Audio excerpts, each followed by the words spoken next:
Hello and welcome back to India Snippets. Before I begin, I have a request. Please try to share this particular video with as many people as you can. This video talks about how the fake narratives about Hinduism started in India and how India's history got corrupted. Did you know what was common between early Europeans such as Warren Hastings, Alexander Dow, George Foster, John Groves, John Holwell and many others? They were respected employees of the British East India Company and had a deep admiration and respect for Hinduism and Indian culture. In fact, Warren Hastings never wanted British values to be brought to India.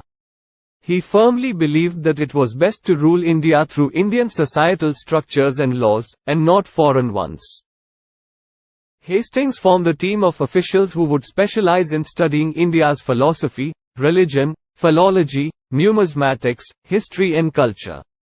These team members were the first Orientalists, and some of them were Charles Wilkins, Nathaniel Halhed, Jonathan Duncan, William Jones, H. T. Colebrook, H. H. Wilson and James Prinsep.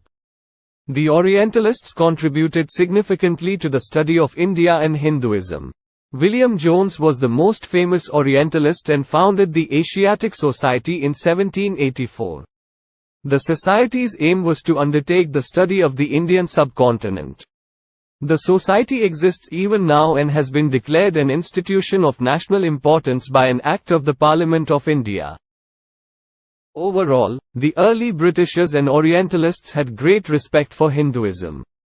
Charles Wilkins translated the Bhagavad Gita for the first time into English. It was published in 1785. Nathaniel Halhed said, "Sanskrit is the source of all other languages."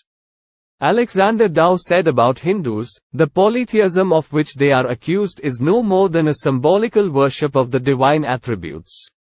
He further states, "Penal laws are scarce known among Hindus, for their motives to bad actions are few. It is to the ingenuity of the Hindus, we own all the fine manufactures in the East." Sir Henry Montgomery wrote, "The religion of the Hindus was pure and unexceptionable." John Holwell writes about Hindus, "From the earliest times they have been an ornament to creation, if so much can with propriety be said of any known people upon earth."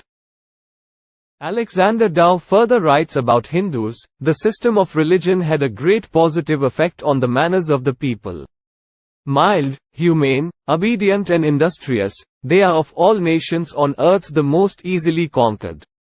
George Foster called Hindus polished people and greatly admired the progress Hindus had made in science, especially when compared to the European world when the latter was still steeped in ignorance and barbarity. He writes, "We must behold Hindustan with wonder and respect." It is interesting to know that the early Europeans and Orientalists used the term Gentus to refer to the people of the Indian subcontinent, particularly Hindus. It is also worth knowing that many Orientalists employed Hindu and especially Brahmin teachers and tutors to understand Hinduism better. Sir William Jones, Charles Wilkinson, Henry Thomas Colebrook and James Prinsep were some Orientalists who studied under and worked with Hindu scholars or pundits.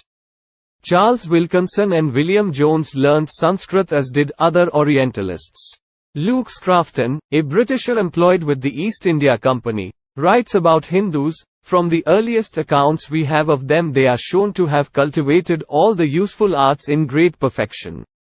He further writes, "They agree there is one supreme God and he is best pleased by charity and good works." British historian Robert Orme greatly appreciated the business instincts of Hindus and called them the acutest buyers and sellers in the world who persevered through their bargains with patience. Robert Orme further writes about Hindus, "The Gentus are very affectionate parents, and treat their domestics with great mildness. They are charitable, even to relieving the necessities of strangers.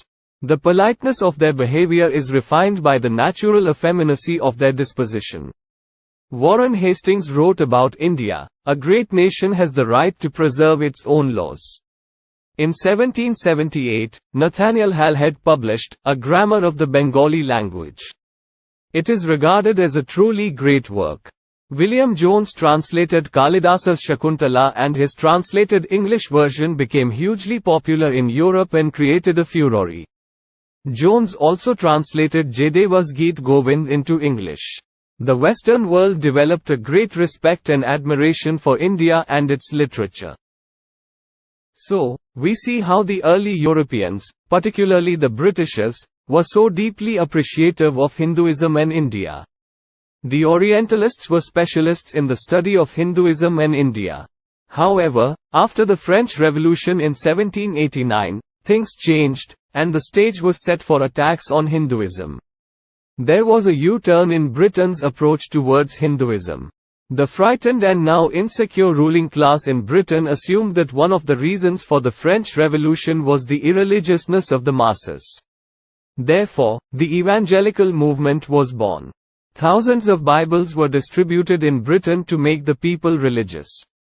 Since India was an important colony of Britain, it could not remain untouched by the evangelical movement and the missionaries.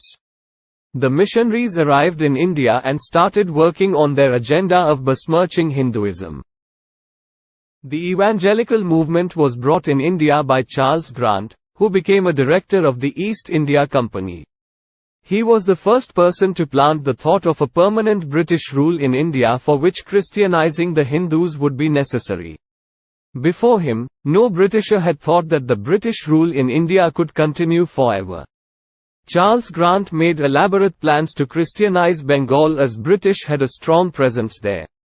After spending 20 years in India, Charles Grant left India for Britain, where he presented his elaborate plans. His publication reached the Parliament. Another prominent and well-respected individual who contributed to the cause of spreading Christianity in India was James Mill. He was an educationist, political philosopher, historian, economist, and penal reformer. James Mill started to write about the history of India when he had never visited India even once. Obviously, he was influenced by the works and ideology of Charles Grant. Both Charles Grant and James Mill portrayed the Hindus of India in poor light in their writings. They convinced the British rulers and society that Hindus were backward, superstitious, unclean, and uncivilized, and therefore needed to be converted to Christianity to become sophisticated like the Britishers. Both Grant and Mill and other proponents of evangelism vastly exaggerated sati and infanticide deaths in India. Lies and propaganda were churned out unceasingly. Although sati was never a widely accepted custom among Hindus, it was shown as a very popular and a forced religious practice. A false narrative was now being created against Hindus. This was the beginning of Hinduphobia among the Europeans. Many Orientalists and early Britishers, who knew Hindus and India very well, contested the propaganda of the evangelicals. William Jones wrote, "Infanticide and sacrifices to Kali unrepresentative of Hinduism." H. Wilson wrote, "Sacrifice of infants not sanctioned by Hinduism." According to Sir Henry Montgomery, the practice of women burning themselves on the pyres of their husbands was not any more a religious rite than suicide was a part of Christianity. Sir Stephen Lushington, a British judge, criticized the missionaries and said they were incapable of debating with intelligent Hindus. He called Hindus a moral and virtuous people and stated that sati was not sanctioned by the scriptures. It's interesting to know that the cunning and hypocritical evangelicals never talked about the thousands of women who were burned alive in Europe because they were suspected of being witches.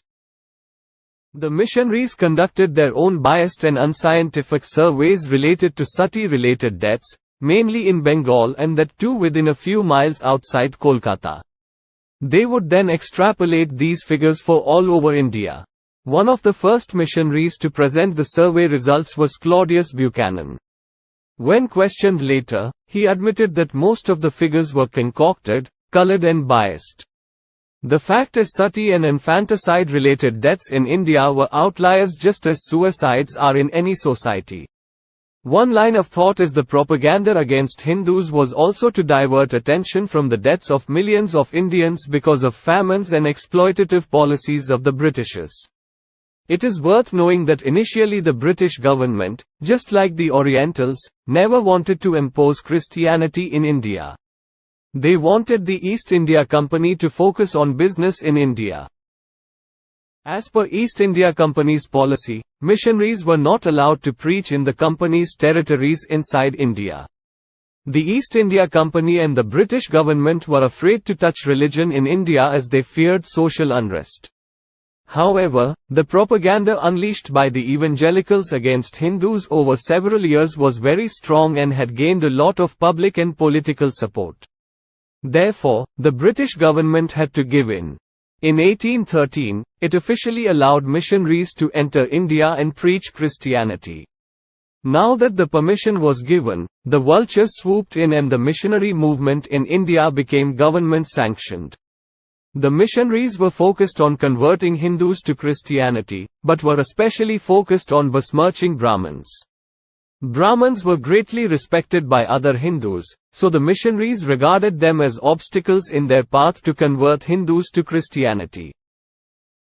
Just as the missionaries used tactics like pamphlets, speeches, emotional appeals to people, newspaper articles and book publications as part of their anti-Hindu propaganda in Britain, they used certain tactics in India to convert Hindus.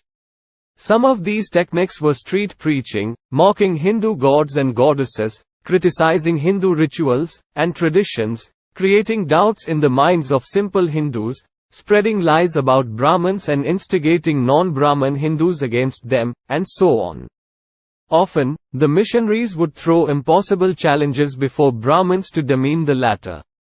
William Carey, one of the first missionaries in India, once challenged a Brahmin that if the latter were truly knowledgeable, then he should prevent the sun from setting. The naive Hindus were not used to such cunning and manipulation, and many converted to Christianity. The missionary movement further made Hindus feel themselves as naturally inferior to Europeans. It's important to know that several eminent Britishers had protested vigorously against spreading Christianity and British values in India. According to them, India and Hindus were good as they were and did not need Christianity. However, as stated earlier, propaganda won, and the charter was granted to the East India Company in 1813 to allow missionaries in India. It is worth knowing that missionaries were unofficially active in India several years before the charter was granted. The first missionary to enter India was William Carey. He reached India in 1793, 3 years after Charles Grant returned to Britain. Carey was followed by William Ward and Joshua Marshman, both of whom arrived in India in 1799. These three missionaries settled in Serampore in Bengal because it was not a British East India Company territory but a Danish colony. These three are known as the Serampore missionaries. While in India, it was these three men; in Britain, it was Charles Grant, James Mill, William Wilberforce and some other individuals who were relentlessly spreading propaganda against Hindus and India. The period from 1793 to 1813 was spent in propaganda in Britain. The several years of hard work by the evangelicals bore fruit in 1813 when they received the blessings of the British government. These events paved the way for the British system of education to be imposed on the Indian people. India's indigenous education was replaced by Thomas Macaulay's education system. The aim of the British education was to produce lowly Indian clerks for the Britishers to carry out their administrative work in India. We have seen how a handful of evangelicals in Britain turned the tide against Hindus. Until 1790, Europeans and especially Britishers loved India and had a great respect for Hinduism. Post-1790, the evangelicals brainwashed the public and British government officials into believing that Hindus were an inferior race. By the year 1813, the evangelicals successfully convinced the British public and the government officials that by converting the Hindus in India to Christianity, they would do a favor upon the Hindus.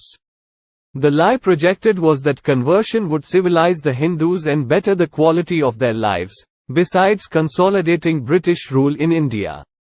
Untruths and propaganda were accepted, and this is how Hinduphobia started in the West. Hinduphobia continues to persist today with new actors entering the stage. A powerful anti-Hindu ecosystem has developed in India and other countries, especially the USA. This topic will be discussed in future videos. Before concluding this video, consider the following because it provides food for thought. Isn't it strange that the evangelical movement reached India due to the French Revolution, which had no direct connection to India? This revolution triggered a series of events that led to the spread of Christianity in India. If you found this video informative, please consider leaving a comment or clicking the like button. This will help the video reach a broader audience on YouTube. Don't forget to subscribe to my channel. Thank you for your time.